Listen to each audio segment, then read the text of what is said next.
Here with Washington State women's basketball head coach Kamie Ethridge. Coach, final week of the regular season is here.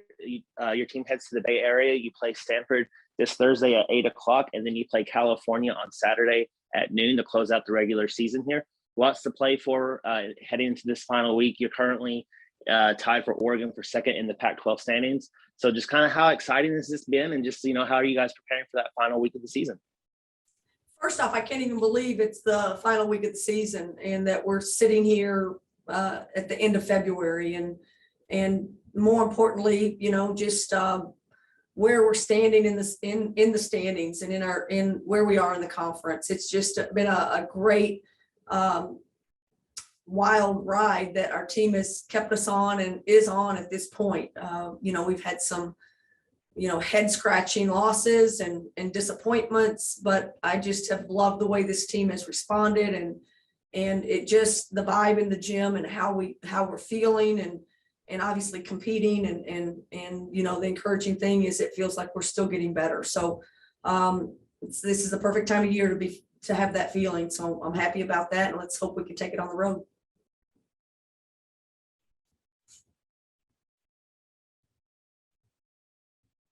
Coach, how's it going? Hey, how's it going? Oh, it's great. So obviously, there's so much, at stake here in these last couple weeks, tournament, first round bye, in the conference tournament, all that kind of stuff.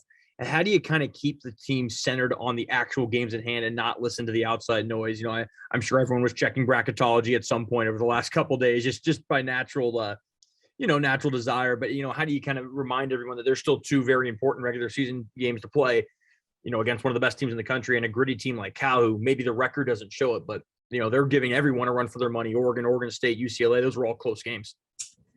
Right. I don't know, it's not intentional that I ignore it. We don't talk a lot about the standings. We don't talk a lot about where we are, but I've got a bunch of ballers on my team. And just like you said, they're looking whether I tell them to or not. They're interested in what's out there, social media, they're giants in. And so they're reading probably everything. They tell me news within the conference and in women's basketball half the time. So I don't think I could keep them from doing it if I didn't want them to. And I don't think I want to. I mean, they've managed all of this really well. They don't, I don't think, spend too much time thinking about it or letting it become a pressure.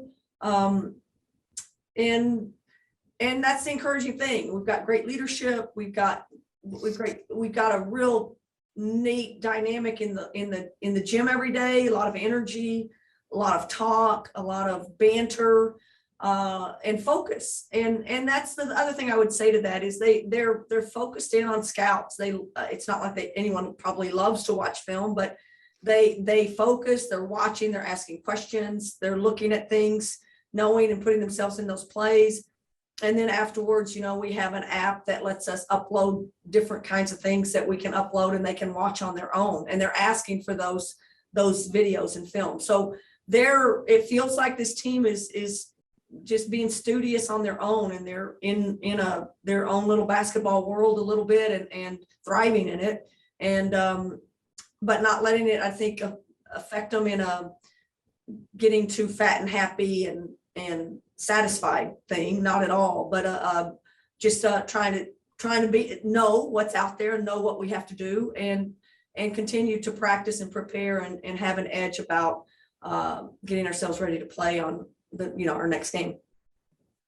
That next game, obviously a big one against Stanford. I mean, I think we talked about it a little bit Sunday. We all know the streak. We all know the history. And, what does it kind of take? And I'm sure you've watched plenty of film on them. I mean, where do you kind of have an opportunity to exploit their weaknesses? I know they don't maybe defend the three all that well statistically, but how do you, I mean, it's a simple question, but how do you beat Stanford, a team that just doesn't seem to have many flaws? Oh, I'm not one to say I know yet. I'm not the only one. Everybody in the league's having trouble doing it. It was a 12-point game, I think, at half. And then we lost the third quarter by, I think 8. And then, just kind of we're terrible in the fourth. we did some really good things. We did some really good things. And those are the kinds of things our kids want to see. They want to see, how they played our ball screens. They want to see what we did on how we defended their actions and how people got some things.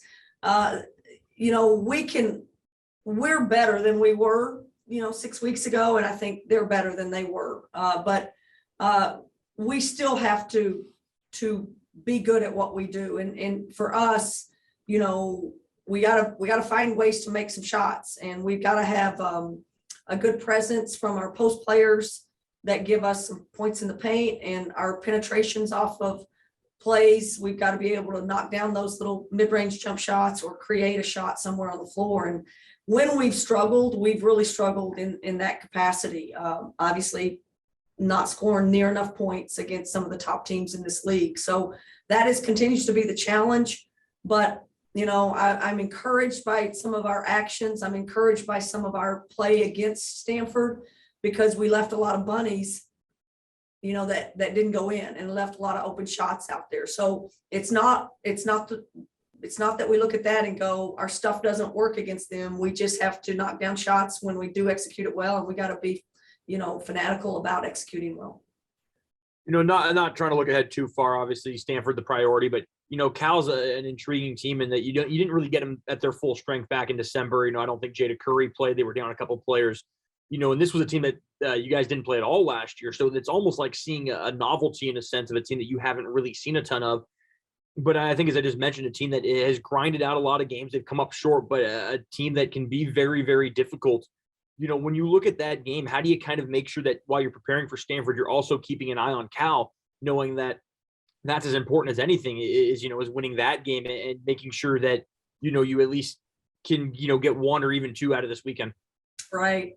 No, it's a crucial game, and it's a difficult thing because, again, this lack of scouting, the lack of, we don't have our practice guys on the road, so we can't get, it's a harder practice at that in between day.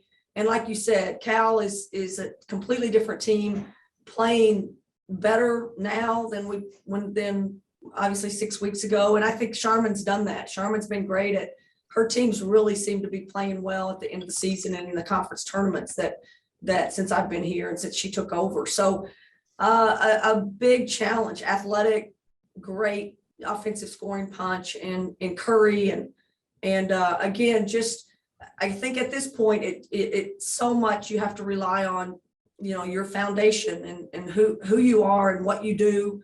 And, obviously with 1 day preparation, you can't change who you are or what you do. You just have to match up with them, and you have to trust your players and how they prepare and how they execute a scout and how they study a personnel and know how to play that. And like you said, this is a brand new team. And even if they wanted to remember, it was 6 weeks ago, so it's not going to be fresh to them.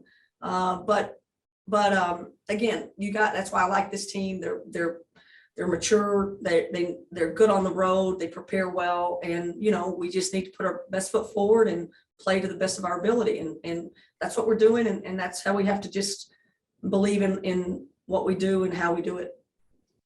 Obviously, Pac-12 Player of the Week, a well-deserved honor after a tremendous weekend against the Arizona schools.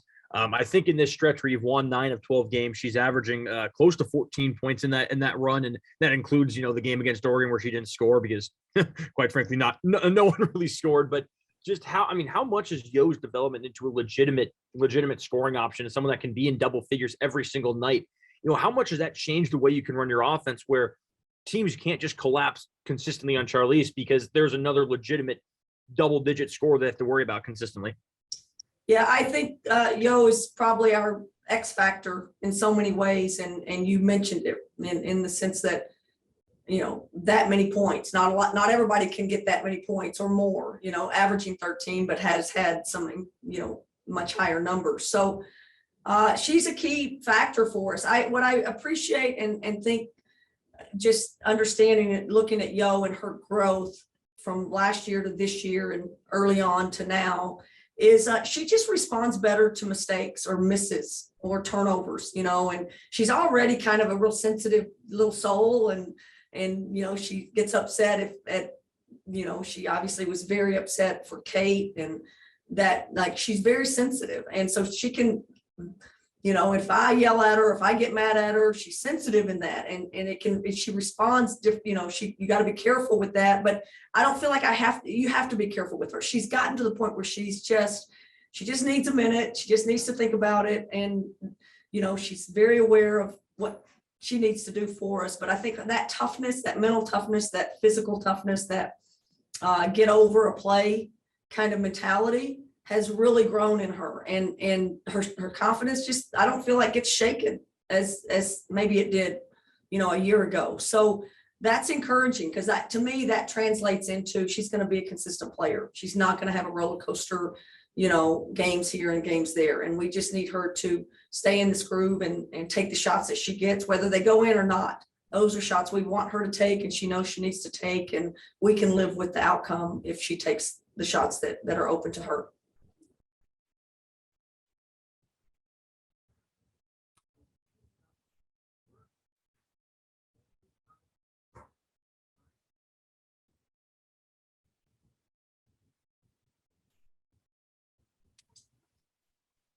Hey, Coach, how's it going?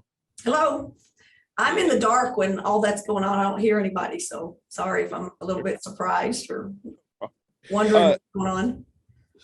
So I'm writing the feature on Yo, and I'm just wondering, can you talk a little bit about her recruiting process, and just kind of where'd you hear of her, and how were you able to get her? Yeah, we just have a friend in a JUCO that was at her college.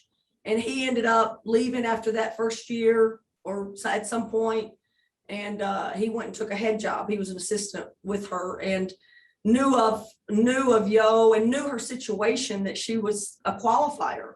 And I think a lot of times when you get these international players, they come over and you just assume they're not qualifiers and they have to stay 2 years. But, you know, she was a qualifier, and he just said, you know, she can play. And so we jumped all over it, and you know, obviously just tried to get in the door with her. Junior college, again, sometimes is very difficult to break into if you haven't been recruiting someone long-term, or if you don't have a long-term relationship with the head coach or that program. We haven't lived very much in the JUCO world. You know, we haven't had a lot of success because we don't, you know, stay at that, you know, long-term. And so we were just really fortunate that we made a connection with Yo. She let us in the door. We had great conversations, and obviously on a visit with her, and we were able to, you know, I think just she saw the opportunity. She wanted the challenge of playing at this kind of level. And, you know, it was just a kind of a match made in heaven, at least from our perspective. We were thrilled to get her. I would expect it's not easy to go from Estonia to a smaller town in Texas to Pullman. Was that an adjustment period that could you kind of sense that in her last year, that she was still kind of adjusting to kind of life in the States, and what do you think's kind of helped her settle in over this, you know, past 2 years or so? Well, I'm always amazed at, you know, the internationals that leave home when they're 18 years old and have the courage to come to America and put themselves in this basketball society. But it also shows that they're willing to do that because of the great opportunities here in the States, and no one else in the world has opportunities to get your education and get to play at these kinds of institutions. But it is a leap of faith to do it. And I think it's a leap of faith to, you know, trust your coaches that you're signing up to play for. And that may be different in the JUCO world versus the college world, you know, our, you know, Division I. And so I think and Yo is like I said, she's sensitive, and, you know, she needs to trust you, I think. And you know, you don't know everything about her junior college situation. I just know she was very appreciative of what she's gotten or gets, or, you know, she understands it's completely different at JUCO. You know, she thought, you know, the way we coached and the way we communicated and clearly gear and how we travel and how we're treated. I mean, it's just different. And she was so appreciative of that. So I think she took advantage of the opportunity to come to the States and went JUCO and dove in and was good there, but I think she's really grateful for what she is receiving here, and doesn't bring a big entitlement like I deserve this and give me more. She doesn't have that spirit about her. And I think we've just grown in our trusting one another, and as a team, we've grown in trusting each other and believing in each other, and becoming more of a family and a really strong, positive culture. And she's a big part of that. Everybody believes in her, and I think everybody's just kind of grown into a really tighter knit, together, really good functioning team, on and off the court. And I think everybody appreciates that. Everybody works toward that. And again, Yo's been spot on in all of those areas and is a big part of what we're doing. And how much is that, kind of having grown into a tighter knit, closer team and that camaraderie, how much do you think that's factored into this kind of, maybe the season overall, but especially the kind of the late season surge we're seeing here? Yeah, I think it's been a 2-year process, and maybe it's a 4-year process. We've had kids here that are been here 4 years. We've talked a lot about that with the senior class.